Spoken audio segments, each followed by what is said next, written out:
أنا لم أتغير، بل أدركت أحجام الناس الحقيقية من حولي، حقيقة الأشخاص التي كشفتها لي المواقف، صدمات تليها صدمات جعلتني أضع كل منهم في موقعه الصحيح. فلن تفهم حقيقة الأشخاص إلا وقت الخلاف، ولن تكتشف معادنهم إلا في الشدائد.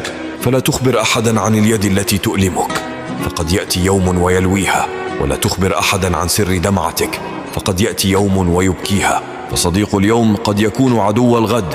فلا تحزن على المتساقطين من شجرة حياتك، فهم مثل الأوراق الهشة اختبرتهم الرياح عندما هبت فأخذتهم بعيدا عنك. بل افرح وكن ممنونا للرياح التي أزاحتهم عنك، وحافظ على الذين إذا عصفت بك الأيام وجدتهم بقربك وبجانبك صامدين، لا يتغيرون ثابتين على عهد الصداقة والمحبة. ولا تنسى أن ليس كل ما يقال في حقك يستحق الرد، فأنا لا أعطي قيمة لمن لا قيمة له.